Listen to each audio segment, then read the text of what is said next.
Good morning. Happy, oh my gosh, it's Sunday. I just have to tell you that, because this is fascinating to me, 3 days ago, it was 85 degrees here. Today, it's snowing. I'm just sharing that because Harbor asked me if it was Christmas again, and Winnie is standing at the door trying to go outside and play in a sundress.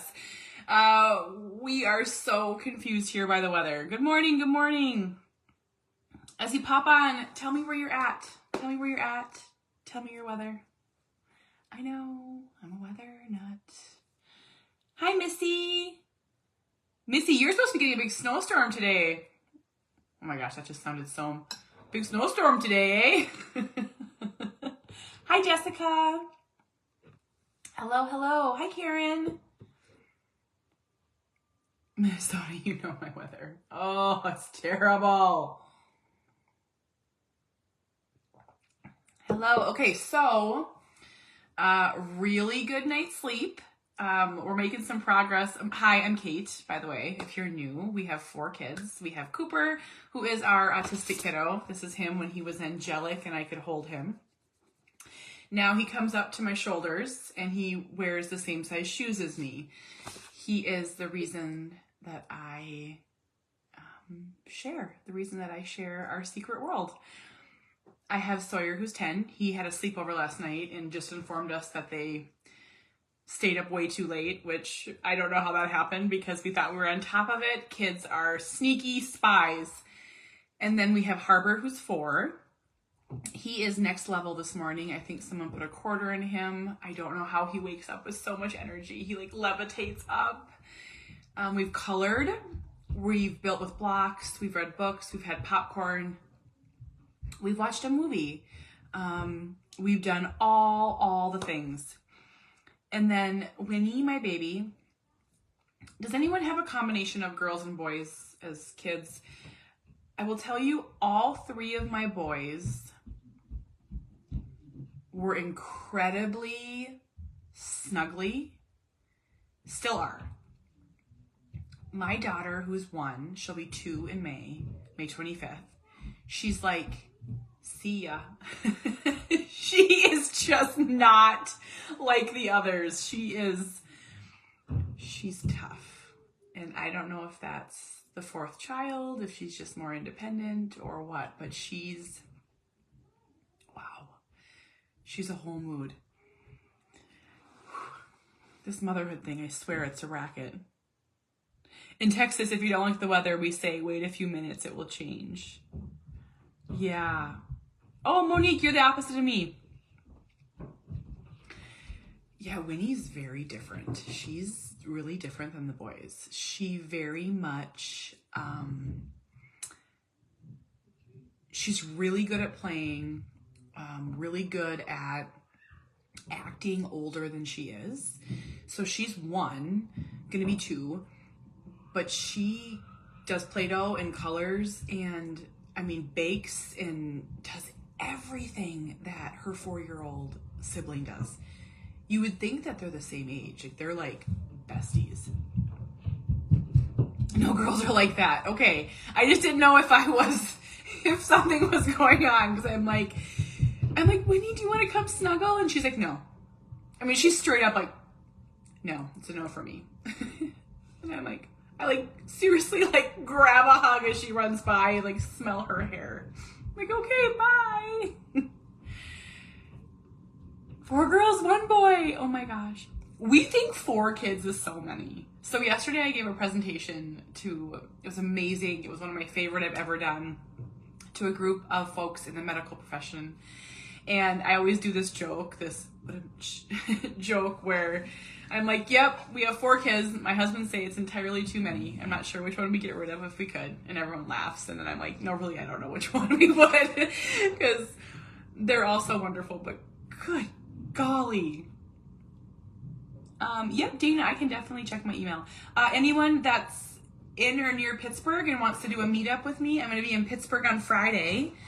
I'm speaking at a conference on Saturday, And with my subscriber group, I always do meetups. So I just did one in North Carolina.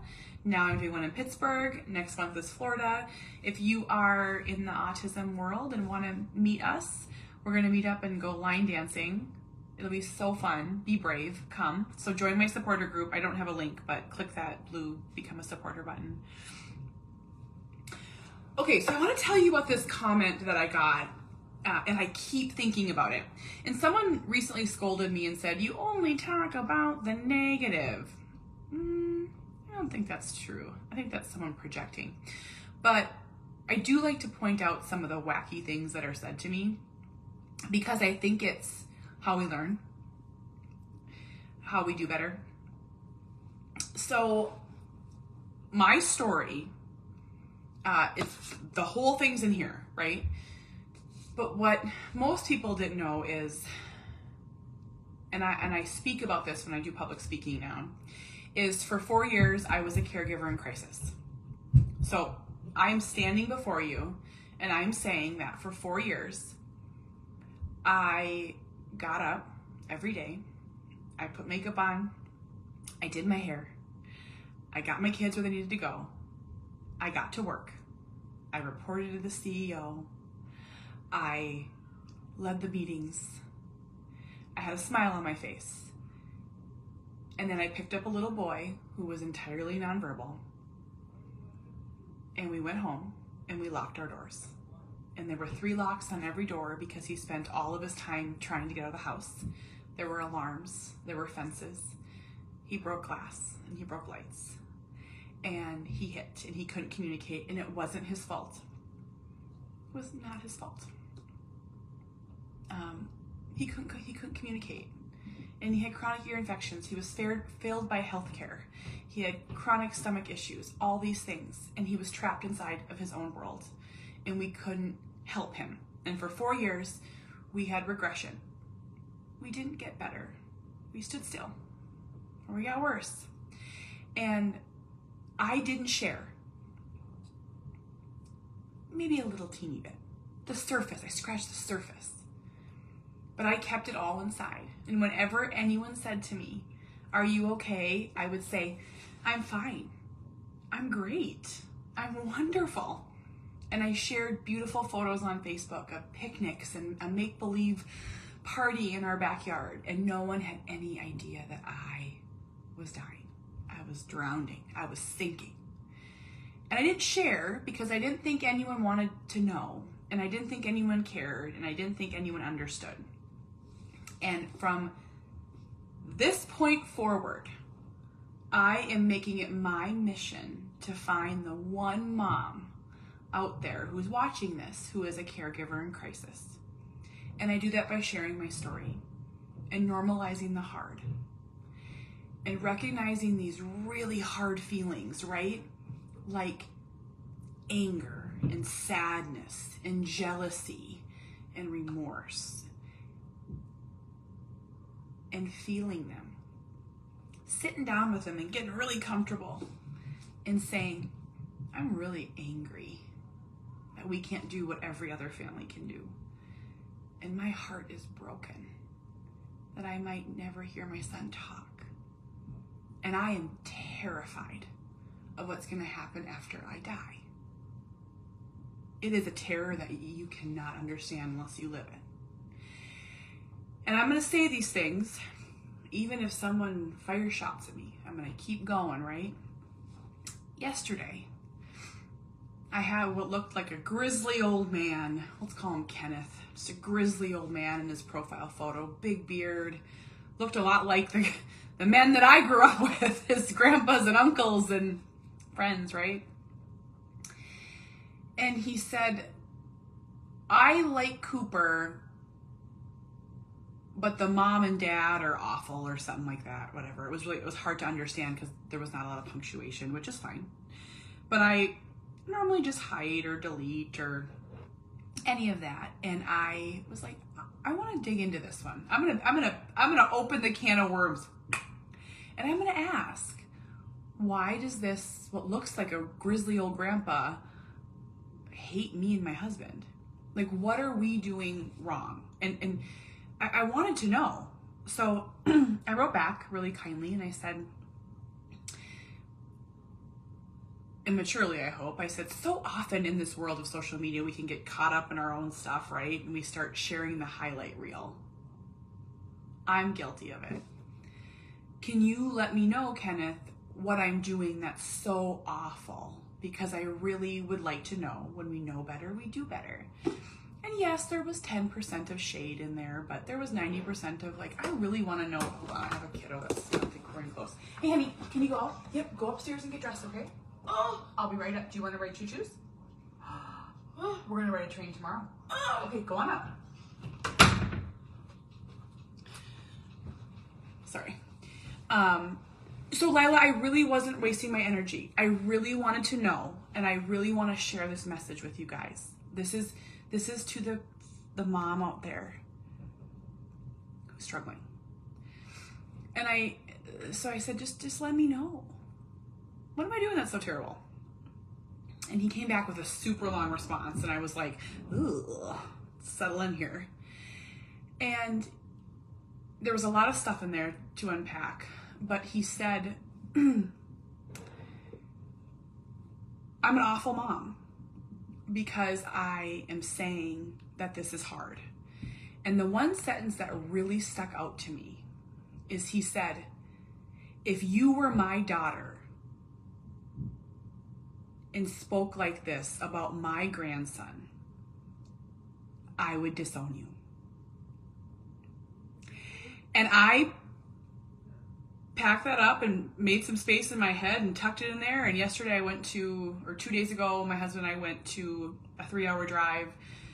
We did a book signing, which I'll tell you, not many people came, and that was humbling.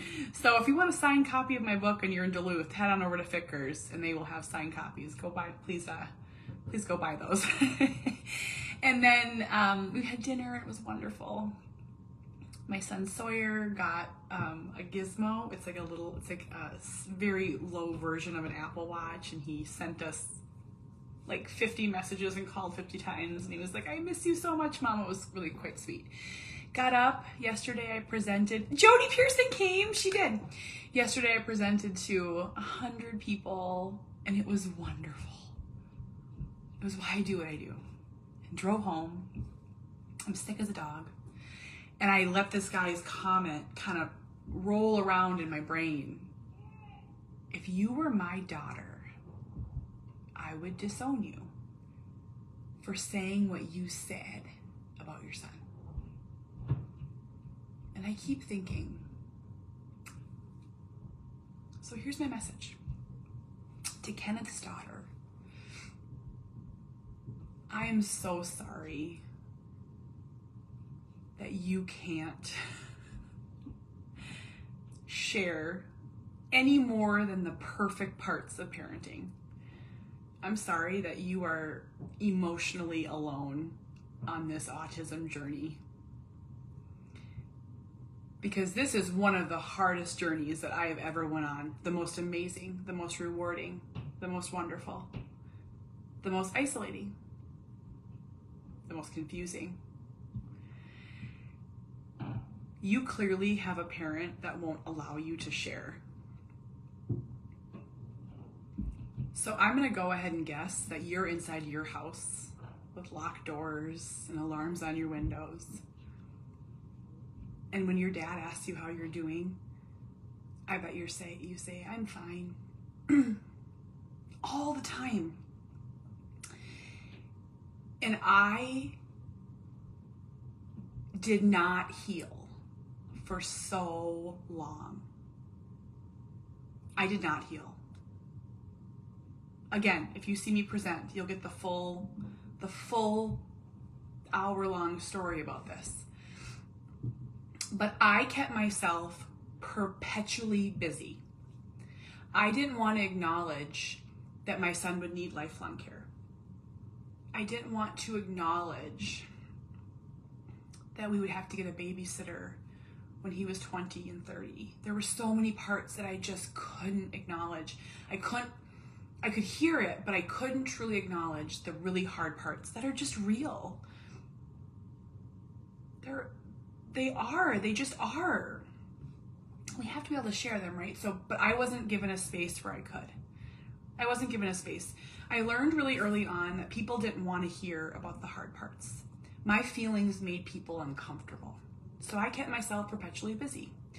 I filled every day with therapies and activities, and I was teaching and learning and doing all the things. Hi, is it Lita? Welcome. Yay, you're a new subscriber. Yay, yay, yay. I'll be doing a live later this afternoon, probably this evening, so pop on. And here's what happens when you don't acknowledge your feelings.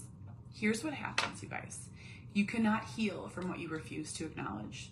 So you keep going and you keep running and you keep doing more and more and you hide from the feelings. You will fall. You will stumble. You will hit your bottom. And at the bottom, which I hit, you have a choice to see joy. You have a choice to make this life everything that you want it to be. Of course, it's going to look different. Everything always looks different. But you get to. You have a choice in how you look at this. I didn't realize that. No one told me.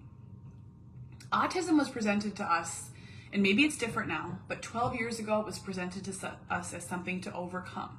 It was like, you need to make this child fit into this world, right? And we devoted ourselves. We're like, okay, therapies and running and doing all this stuff, and we're going to make this work. Cooper's, no. We're going to change the world. Yeah, it might be this big of a world. It might be just right here in our house. But we're going to change it so he is comfortable and happy and treasured and respected and thriving.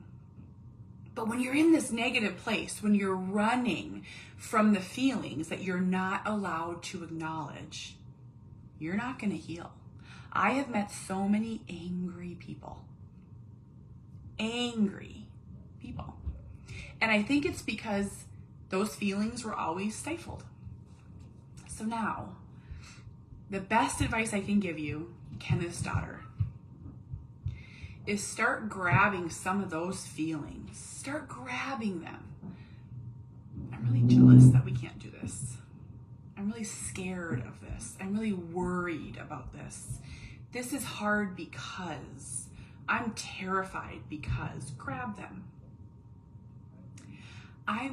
I'm sad that Cooper doesn't acknowledge anything Easter.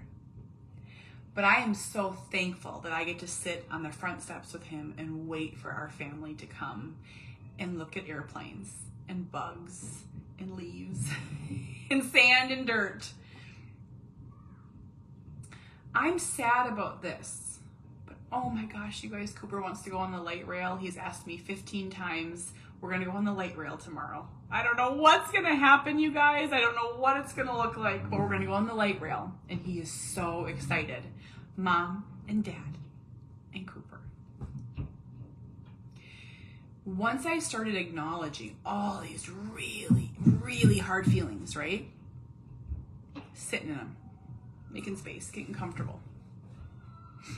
I would spend 10 minutes thinking about life after I'm gone. I would think about who's going to care for him. Will he be safe? And I'd let those feelings wash over me. It often happens at 2 a.m. or 4 a.m. or when I'm alone in the car. And I'll tell you, while it's hard to do, I feel better after. Because I stopped running from the feelings. I stopped running from the hard. I learned to make space for it. But then here's the most important part, moms, dads. When you start to acknowledge those very real feelings, let go of the guilt associated with them. I talked to the most amazing mom the other day who has sons and one daughter, and her daughter has severe autism like Cooper. And she told me, for some reason, out of the blue, she is so sad that she'll never be the mother of the bride. That she will never be the grandma of her daughter's babies. And I just sat with her. And we just cried. Oh my gosh, it makes me cry right now. That hurts. Those are very, very, very real feelings. I told her, don't run from them, because they'll just make you angry. They will harden you in a way that is not healthy. And just like me, 4 years ago, you'll have to put in 3 times the amount of work to heal. I wish someone would have told me, I wish I would have had the support that I needed, and that I would have just faced them head on right away. But I work every day now. I work every day. I'm figuring this stuff out, this very real hard stuff. And there's no answers, and there's no right or wrong, and there's no one to tell you what to feel. Well, there are. Kenneth. The one thing I always say is, it's a journey you have to take alone. Ultimately, you guys, you have to do the work. You gotta strap those feelings on your back, and you gotta walk. You gotta climb the mountain. You're gonna do it alone. But no, I'm next to you walking too. There's someone out there walking the same path right next to you. Just reach your hand out. Just reach your hand out. We're here. I'm here. And that's what I'm going to do. So, my father didn't threaten to disown me when I said for a long time that I'm so sad. And I sure hope your fathers don't say that either. What an awful man. What an awful man. Oh my gosh. And now I'm done making space for him. Goodbye. Come join my supporter group. Or don't. I mean, you don't have to. My supporter group costs, $4.99 a month, and I do that so I can keep out the shamers and the scary people, the Kenneths. That's why I have a supporter group, so you have a place to share. So I have a place to share me. Come join. There's so many. Everyone that has this teal little badge is a supporter. If you are unable to join my group, join a different group. Just find a group. Find a mom. Find a group at school. Find something that you can share. Talk about this stuff. Your voice matters. Your feelings matter, and they're not wrong. That's the part that's so terrible. You can never tell someone that their feelings are wrong. You can't say, get over it.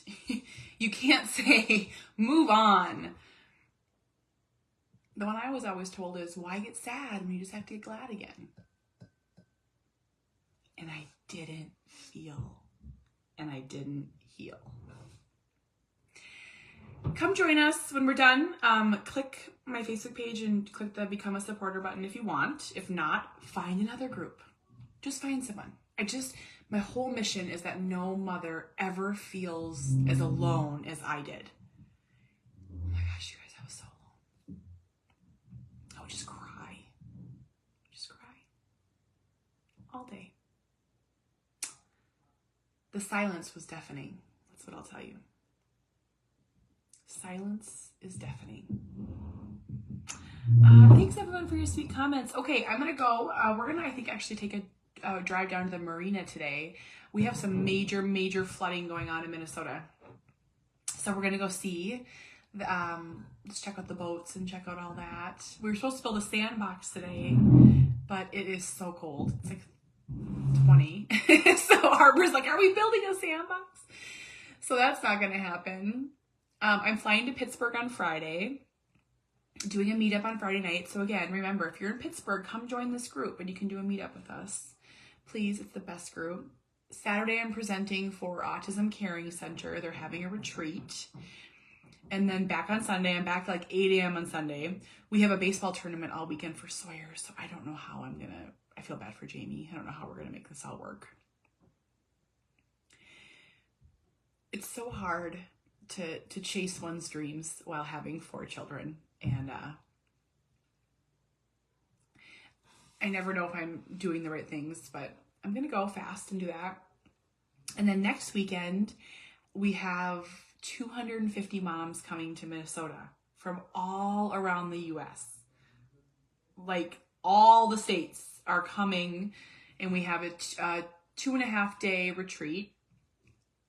It's going to be amazing. Oh my gosh. And I also am like pretty excited for when it's over and I can breathe. And then what's going on after that? That gets us to May. Cooper has a lot going on right now. So Sawyer has hockey and baseball. Cooper has, what does he have right now? Art class. Yes, we did, Ryan. Sports sampler, and he starts horseback riding pretty soon. So he's a busy little bumblebee. Harvey wants to join soccer. So we'll see. We'll see about that. There's only 2 of us. Suzanne, go on my website. So Suzanne, my website is findingcoopersvoice.com. So literally www.findingcoopersvoice.com and click events. And that's how you can find out what's going on. So we have an event that's sold out in May, but we'll have another retreat in September. And that one's in Wisconsin. And just so you know, like 75% of the people flew in last year. So don't think you have to live here. Yay, Bianca, come join. You don't have to live here. People fly in, they come alone, they come with a friend, but you will leave with friends. You will leave with friends. We will make sure of that. I think last year at our retreat in September, we only had one person. We had like 120 surveys and only one person was not, I mean, everything was not perfect except for one person. And it was interesting. If I was to describe her, I would say she was in the angry space and she did not want to get out of that angry space. I flew in from Michigan last April and doing it again. Yay, Kim! But if you're watching this, and even if you hate me, if you're hate watching me, get out of that angry space. Find joy.